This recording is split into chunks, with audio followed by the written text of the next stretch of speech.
अब तक भारतीय जनता पार्टी का स्थिति यही था कि जो नीतीश के खूंटे में बंधी हुई थी, इसलिए सेकंड लाइन का लीडरशिप उसमें तैयार नहीं हो रहा था कि भारतीय जनता पार्टी को उन्होंने मजबूर किया था सीट शेयरिंग के समझौता के समय कि 243 सीटों में 122 हम लेंगे, 121 आप लीजिएगा क्योंकि छोटा भाई आप है। उन्होंने मजबूर किया था कि जा करके ये अनाउंसमेंट कर दीजिए कि मुख्यमंत्री तो हम ही रहेंगे। फिनिक्स की तरह फिर से पैदा हो जाते हैं, फिर से उनकी ताकत बढ़ जाती है। पनोरमा ग्रुप, जो सोचता है वो करता है। नमस्कार, आप देख रहे हैं भारत लाइव। देखिए, एक बार फिर से हम लोग हाजिर हैं आपके सामने भारत लाइव की खास पेशकश बाबा से जानिए को लेकर के। आपको बता दें कि जिस तरीके से इलेक्शन के ऐलान होने के बाद से बिहार में सियासी गहमा गहमियाँ देखने को मिल रही है, जो उतार चढ़ाव और जो जोड़ घटाव की सियासत बिहार को दरपेश है और जो नज़रिया देखने को मिल रहा है, उससे कहीं ना कहीं कहा यह जा रहा है कि आने वाला जो इलेक्शन होगा वो काफ़ी हैरान करने वाला होगा और कुछ नए फैसले देखने को मिलेंगे। आपको बता दें कि आपने देखा है कि तारीखों के ऐलान के बाद से एनडीए ने अपनी सीटों का बंटवारा कर लिया है, वहीं दूसरी तरफ महागठबंधन में अभी भी पेच फंसा हुआ है और बैठकों का दौर चल रहा है। लेकिन सियासत जो है वो अंदाज़ों का खेल है और आने वाले वक्त में अब यही देखना है कि क्या नतीजे देखने को मिलते हैं। बहरहाल इन तमाम चीज़ों को लेकर के बाबा से जुड़ेंगे और जानेंगे कि क्या भाजपा की प्लानिंग को फेल करके बीजेपी के जो तख्त है उस पर कब्जा हो जाएगा। तमाम चीज़ों को जानेंगे बाबा से। क्या लगता है, बीजेपी का मामला भंडाफोड़ होगा क्या सर? इन सब चर्चा के पहले हम एक आपसे सवाल पूछेंगे। कभी आपने क्रिकेट का मैच देखा है? जी। क्रिकेट के मैच में एक कैप्टन होता है और बाकी 10 प्लेयर जो होते हैं उसके आदेश को मानते हैं जी। जब तक टीम जीतती रहती है जी। कैप्टन का वैल्यू रहता है जी।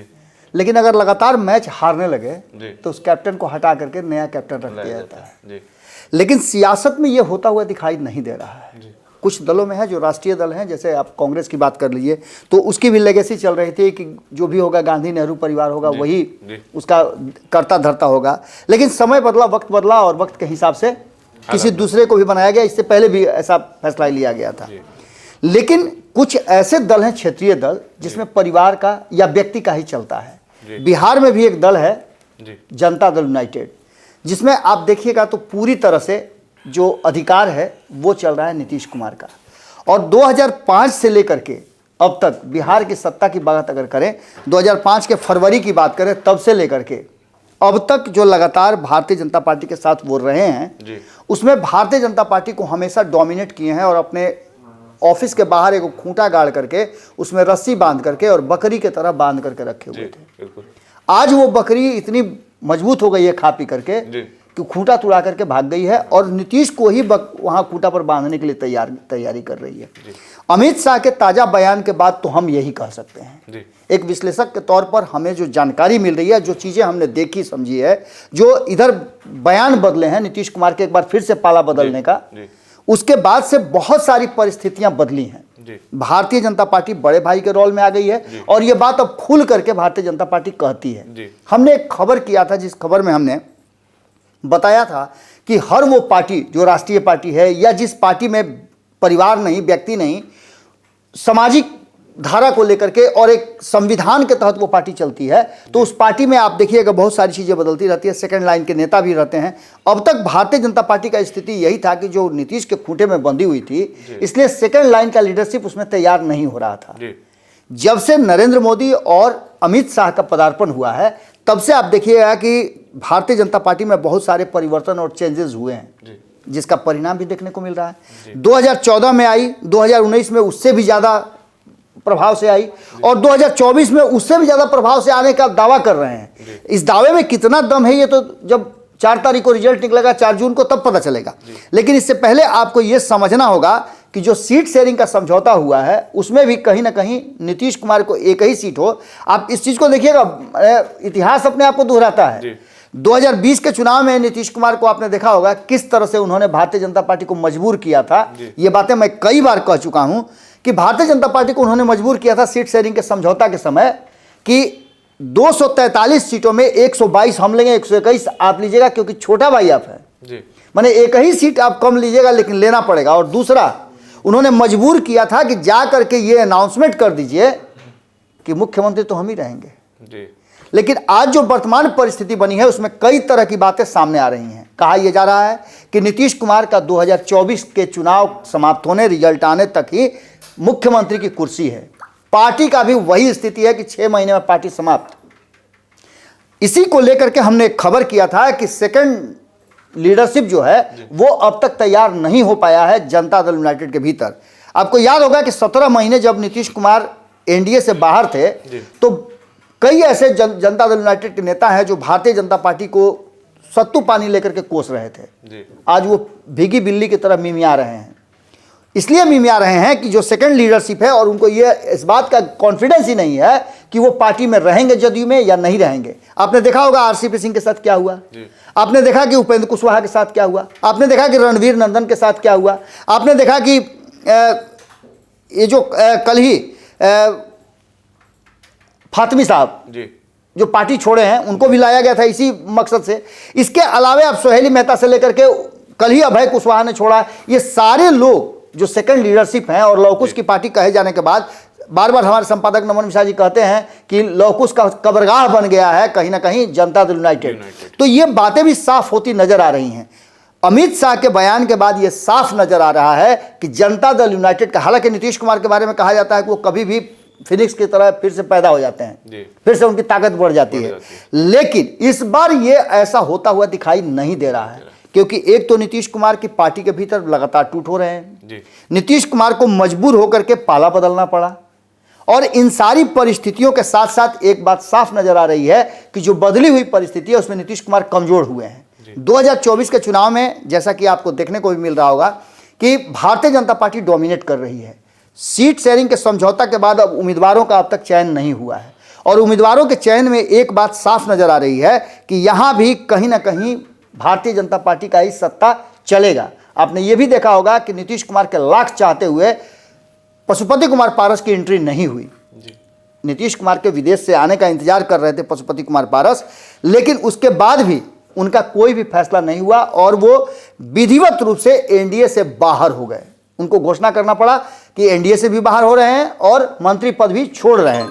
अब ऐसी स्थिति में आप समझ सकते हैं कि नीतीश कितना कमजोर हुए हैं। और अमित शाह यदि ये बात कह रहे हैं कि अब बड़े भाई के भूमिका में भारतीय जनता पार्टी बिहार में है, तो इसमें कोई अतिशयोक्ति नहीं होगा। ये एक शुरुआत है। इस शुरुआत के बाद अब आगे आप देखिए कि 2024 के चुनाव में जो नीतीश कुमार के 16 सीटों की जो सर्वे रिपोर्ट है और जिस तरह की बातें सामने आ रही है उसमें ये लग रहा है कि भारतीय जनता पार्टी के वोटर भी नीतीश कुमार को वोट नहीं करेंगे।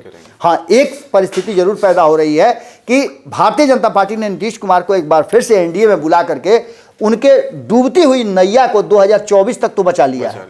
अब 2025 में नीतीश कुमार अगर ये सोच रहे हैं कि वो फिर से मुख्यमंत्री की कुर्सी पर बैठेंगे, बने रहेंगे, तो ये असंभव जैसा लग रहा है। हालांकि नामुमकिन नहीं होता है राजनीति में कुछ, लेकिन जो परिस्थितियां हैं उसमें असंभव जैसा लगता है। और ये 19 साल के बाद नीतीश कुमार पहली बार उस स्थिति में आकर के खड़े हुए हैं जहां भारतीय जनता पार्टी बड़े भाई के रोल में है और नीतीश कुमार के साथ जो कुछ भी हो रहा है वो आगे की तरफ इशारा कर रहा है। अभी भी अगर नीतीश कुमार नहीं संभले, कुछ मजबूत लोगों को आगे लेकर के नहीं आए जो टेबल टॉक कर सके भारतीय जनता पार्टी के साथ, तो संजय झा से अगर चाहिएगा तो ये होने वाला नहीं है। क्योंकि संजय झा पहले से भी प्रो बीजेपी रहे हैं, इससे कोई इनकार नहीं कर सकता है। 16 सीटें तय हो जाना एक अलग बात है, लेकिन 16 सीटों पर जनता दल यूनाइटेड का प्रभाव कितना है, कितने सीटों पर जनता दल अपने उम्मीदवार को उतारती है और जिताती है, ये महत्वपूर्ण है। और ये परिस्थितियां कहीं ना कहीं बदलती हुई दिखाई दे रही हैं और ये यही कारण है कि भारतीय जनता पार्टी अब डोमिनेट कर रही है। हो सकता है 2024 के चुनाव के बाद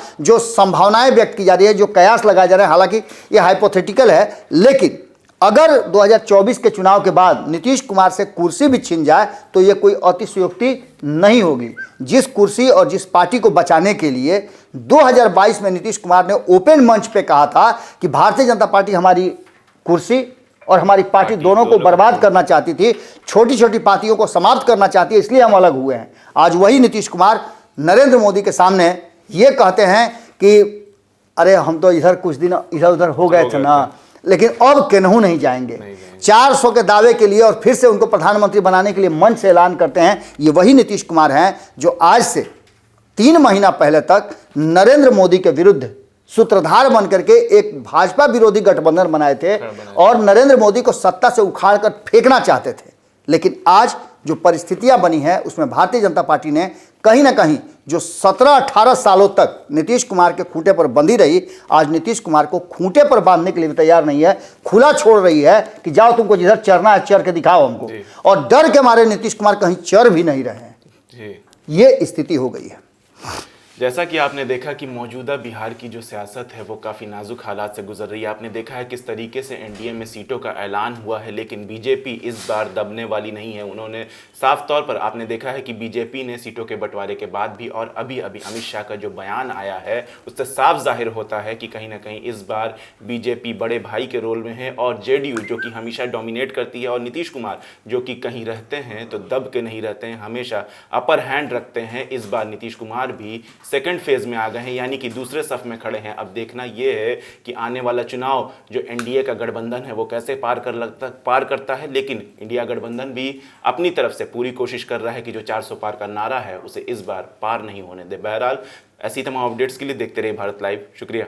पनोरमा ग्रुप, जो सोचता है वो करता है।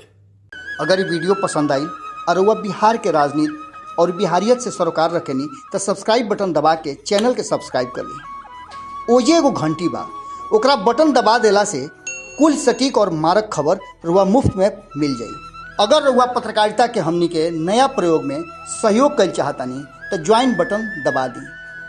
पेटीएम नंबर नोट कर ली 9386816700। धन्यवाद।